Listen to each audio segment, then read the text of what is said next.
మధ్యరాత్రి సమయం అది. చాలా శబ్దాలతో కూడిన వర్షం పడుతోంది. దగ్గరలో ఎవ్వరూ కంటికి కనిపించడం లేదు. ఆ తుఫాను రాత్రిలో ఒక నిశ్శబ్దమైన రోడ్డుపై ఒక మహిళ ఇంటికి వెళ్లడానికి ఆటో కోసం ఎదురు చూస్తుంది. అప్పుడు ఒక కారు ఆమె దగ్గరికి వెళ్లి ఆగుతుంది. ఇంత రాత్రిలో మీరు ఇక్కడ ఏం చేస్తున్నారు మేడం?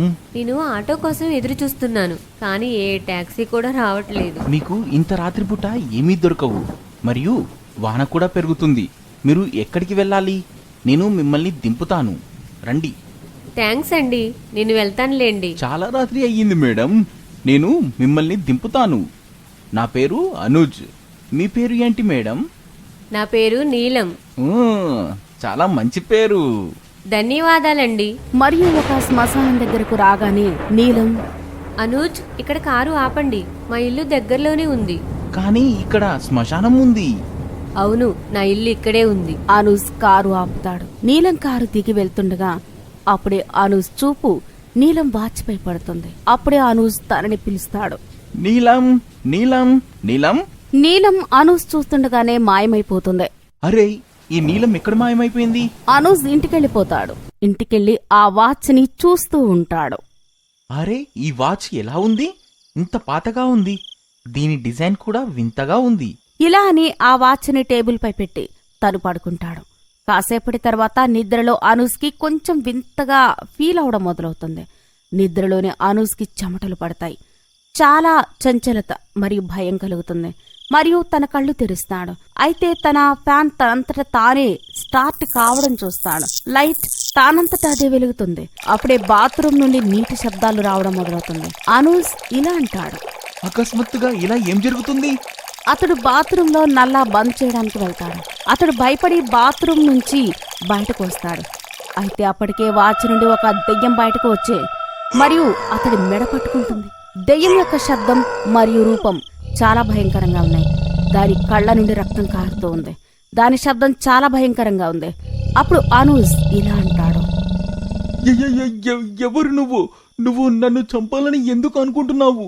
నన్ను వదిలిపెట్టు. నేను నీకేం పాపం చేశాను? ఎవరు నువ్వు? ఎవరు నువ్వు? అనూజ్ యొక్క మెడ పట్టుకుని గట్టి గట్టిగా ఊపుతుంది మరియు గోడకు గుద్దుతుంది. అనూజ్ తల నుండి రక్తం వస్తుంది. దెయ్యం అనూజ్ ప్రాణాలు పోయే వరకు అతన్ని వదలదు మరియు గడియారం మళ్లీ టేబుల్ పైన ఉంటుంది. అప్పుడు అనూజ్ చావు వార్త విని అతడి ఫ్రెండ్ నవీన్ వస్తాడు. ఇంత దారుణంగా ఎవరు చంపారు? ఎవరు చంపగలరు? అనూజ్కి ఎవరితోనూ ఏ కొట్లాటలు గొడవలు లేవు. అతడికి శత్రువులు కూడా ఎవరు లేరు. కానీ ఎవరు ఇలా చేసి ఉంటారు? ఎవరు చేస్తారు? మీనా, మీనా, వస్తున్నానండి. మీనా, చాలా ఆకలిగా ఉంది, అన్నం పెట్టు. ఇప్పుడే పెడతానండి. మీనా నవీన్ ని పిలుస్తుంది. ఏమండి, అన్నం పెట్టాను, వచ్చి తినండి. నవీన్ చేతులు కడుక్కుని అన్నం తినడానికి కూర్చుంటాడు. అరే, ఈ గడియారం ఎవరిది? చాలా వింతగా ఉంది. ఇంత విచిత్రమైన గడియారం చూడనే లేదు. ఇలా అని గట్టిగా కొట్టి గడియారాన్ని టేబుల్ పై పెట్టేస్తుంది మరియు కిచెన్ లో అంట్లు కడగడానికి వెళ్తుంది. అప్పుడే తనకి చాలా విచిత్రమైన వింత శబ్దాలు వినబడతాయి. కానీ అవి రావడం ఆగిపోతాయి. మీనా మళ్లీ తన పనిలో నిమగ్నమవుతుంది. మళ్లీ మీనాకి ఎవరో ఏడ్చిన శబ్దాలు వినబడతాయి. అరే, గడియారాల నుంచి శబ్దాలు వస్తున్నాయి. మీనా గడియారం పట్టుకుంటుంది. అందులో నుంచి రక్తం వస్తుంది. గడియారాల నుంచి రక్తం ఎలా వస్తుంది? రక్తాన్ని చూసి ఆమె భయపడిపోతుంది మరియు ఆ గడియారాన్ని విసిరేస్తుంది. అప్పుడే అకస్మాత్తుగా గడియారం నుంచి దెయ్యం బయటకు వస్తుంది. దెయ్యం, దెయ్యం! ఏమన్నావ్? దరిద్రమైన వాచ్చా, అంత దరిద్రంగా ఉందా? నీ పరిస్థితి నేను ఎలా చేస్తానంటే నీ రూపం వికటించేలాగా చేస్తాను.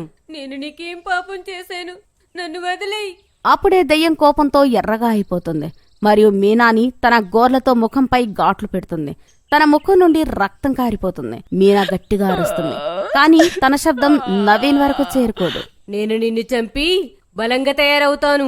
ఆమె తన 2 చేతులతో మీనా మెడను గట్టిగా నొక్కుతుంది. గడియారం టేబుల్ పై పెట్టి ఉంటుంది.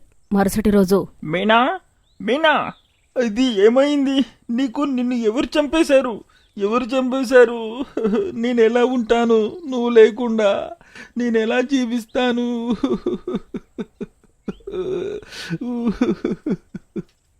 నవీన్ గట్టిగట్టిగా ఏడుస్తాడు.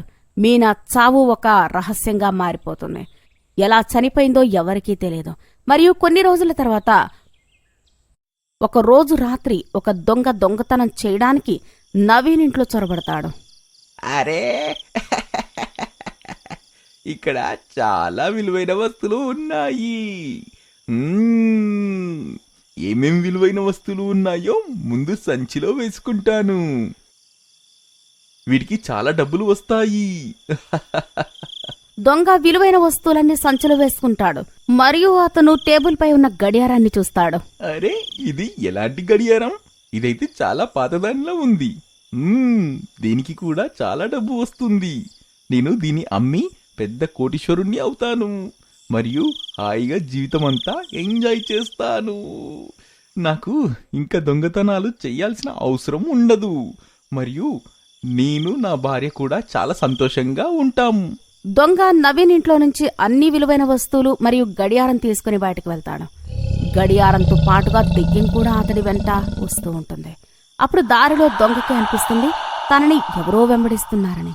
దొంగ వెనక్కి తిరిగి చూస్తాడు. కాని వెనకాల ఎవరూ ఉండరు. అప్పుడే ఒక చెయ్యి వచ్చి తన మెడని గట్టిగా పట్టుకుంటుంది. అరే ఎవరు అన్నా? కాని ఎవ్వరూ ఉండరు. ఎవరో నన్ను భయపెడుతున్నారు. ఈరోజు నాకు చాలా అలసట అయ్యింది అనుకుంటా. అప్పుడే దొంగ బీడీ కాల్చడానికి మంట వెలిగిస్తాడు. మంటను చూసి దెయ్యం మాయమవుతుంది. దెయ్యం కూడా అతని వెంట ఇంటికి వెళ్తుంది. అరే చెమేలి, వినిపిస్తుందా? చూడు, ఈరోజు చాలా విలువైన వస్తువులు వచ్చాయి. మనకు ఇంకా దేనికోసం బాధపడాల్సిన అవసరం లేదు. దొంగతనం కూడా చేయాల్సిన అవసరం లేదు. సామాన్లు చూసి ఆమె ఆనందపడుతుంది. అరే ఇదేం వాచ్? ఇది ఎంత పాతగా ఉంది. ఇదెందుకు తెచ్చావు? నీకు ఒక్క రూపాయి కూడా రాదు. అరే నీకేం తెలుసు, మార్కెట్లో పాత వస్తువులకి చాలా విలువ ఉంది. ఇదంతా వదిలిపెట్టు, ముందు అన్నం పెట్టు. ఈరోజు వంట కూడా రుచిగా ఉన్నట్లుంది, కానీ కడుపు నిండిపోయినట్టు ఉంది వీటన్నింటినీ చూస్తుంటే. నేను పడుకోవడానికి వెళ్తున్నాను. ఈరోజు నేను ప్రశాంతంగా పడుకుంటాను. ఆహా, పడుకోండి. నాకింకా వంటింట్లో పనుంది.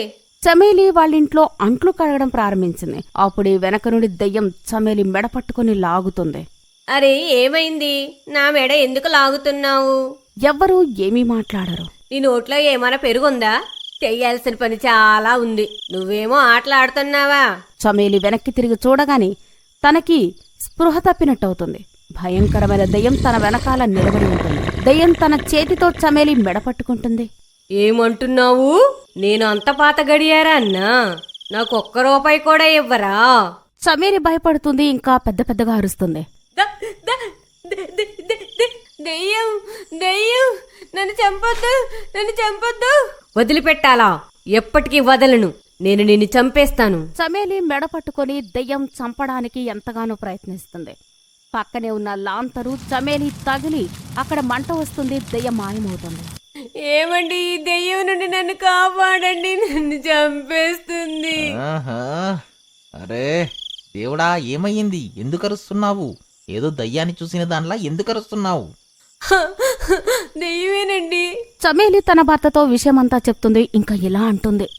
రేపే మనము ఆ తాంత్రిక బాబా దగ్గరికి వెళ్దాము. నాకు ఆ బాబా తెలుసు. ఆ బాబానే మనల్ని ఆ దెయ్యం నుండి కాపాడుతాడు. మరుసటి రోజు వారు బాబా దగ్గరికి వెళ్లి, బాబా, ఈ గడియారంలో దెయ్యం ఉంది. అది మా ప్రాణాలు తీయడానికి రెడీగా ఉంది. ఏమైంది బాలిక, నువ్వు అంతలా భయపడుతున్నావు? ఆ పురాతన గడియారంలో ఏమి ఉంది? ఈ గడియారాన్ని ఎవరన్నా తప్పుగా మాట్లాడితే అది చంపేస్తుంది. ఓహో, అదా సంగతి. సరే, నేను కూడా ఈ గడియారం గురించి తప్పుగా మాట్లాడి చూస్తాను. బాబా ఇది పాత గడియారం అంటాడు. ఇది ఎలాంటి గడియారం? ఇలాంటి గడియారాన్ని నేను ఇప్పటి వరకు నా జీవితంలో ఎప్పుడు చూడలేదు.